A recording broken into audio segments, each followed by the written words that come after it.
Selamat datang di Diary Coki Rehabilitasi. Gue akan bercerita specifically tentang shock culture yang gue alamin di dalam rehabilitasi.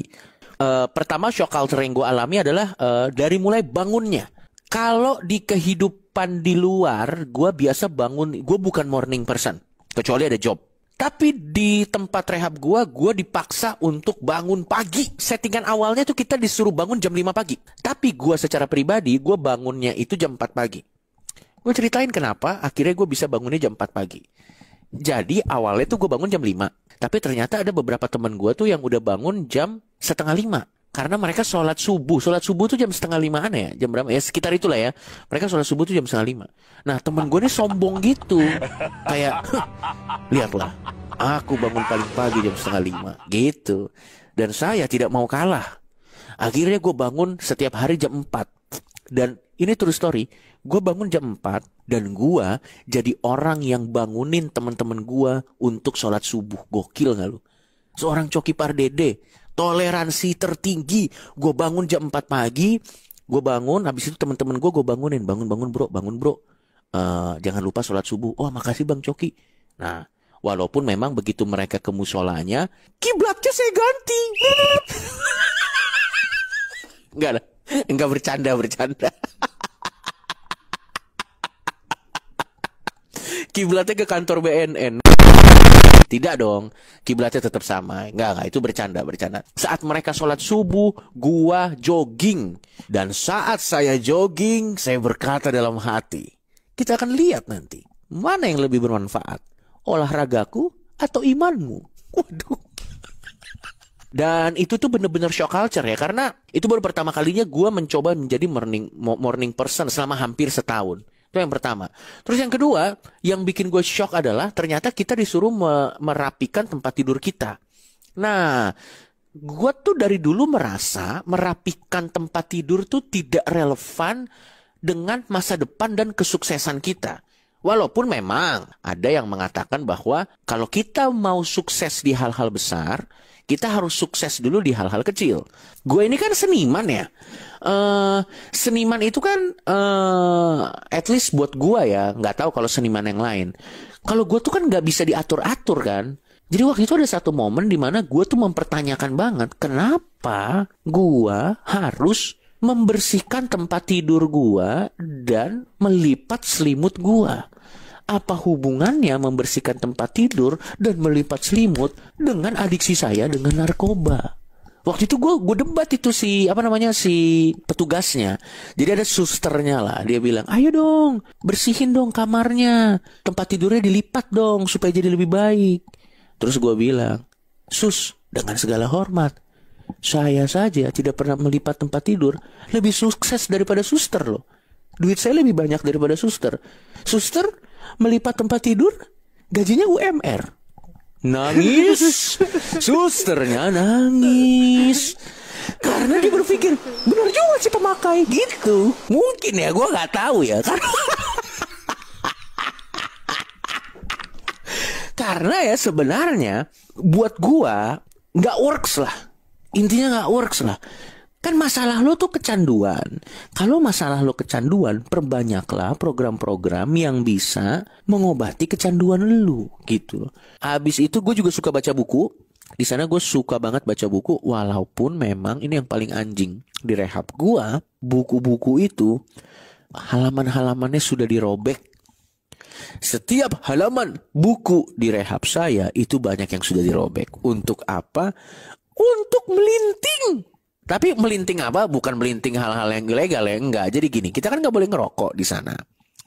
Jadi biasanya karena mulut anak-anak tuh asem, jadi kita biasanya tuh ngelinting rokok sendiri. Rokoknya dari apa? Dari teh. Kita ngelinting teh. Nah untuk bisa ngelinting itu pasti kan kita perlu ada kertasnya kan, ada papirnya kan. Tidak mungkin dong kita kalau lagi di rehab ke 7-Eleven atau ke Circle K beli papir, kan tidak mungkin. Jadi yang kita lakukan adalah kita harus merobek kertas-kertas yang ada di perpustakaan. Makanya jangki-jangki itu sering sekali ke perpustakaan. Tadinya gue pikir ini XX jangki nih, jangki-jangki pada ke perpustakaan, gue jadi rajin membaca. Ternyata tidak. Ternyata mereka datang ke perpustakaan mencari buku-buku yang kertasnya paling oke dan dirobek untuk melinting teh. Makanya kalau Anda ke perpustakaan di rehab saya, ilmunya tidak lengkap. Dan ada satu buku yang menjadi favorit semua para jangki untuk dirobek dan dijadikan kertas untuk melinting. Saya tidak akan menyebut buku apa itu, tapi saya akan kasih clue buku apa itu. Depannya A, belakangnya B.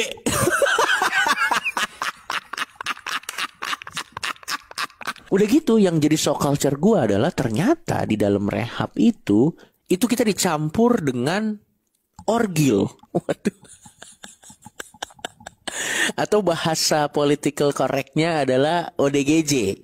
Nah, dan tinggal setahun lebih bersama ODGJ itu adalah pengalaman yang sangat mind blowing dan menarik.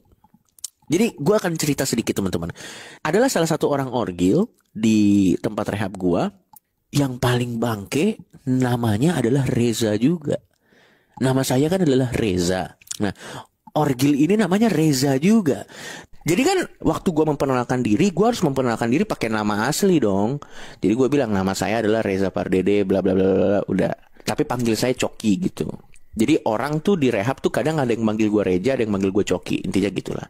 Yang paling anjing adalah anak-anak tuh kalau misalnya manggil Reza, yang lain pada cie. Kenapa cie?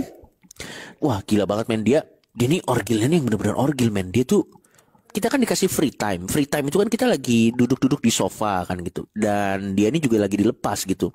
Dia tuh bisa keliling-keliling lapangan. Dia keliling-keliling lapangan. Nggak ada yang salah sih sama keliling-keliling lapangan sih, kayak orang pada umumnya ya. Dia keliling-keliling lapangan.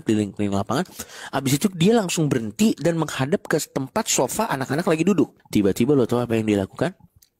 Dia buka celana dan coli. Dia buka celana dan coli. Dan colinya itu menghadap ke kita yang lagi duduk di sofa.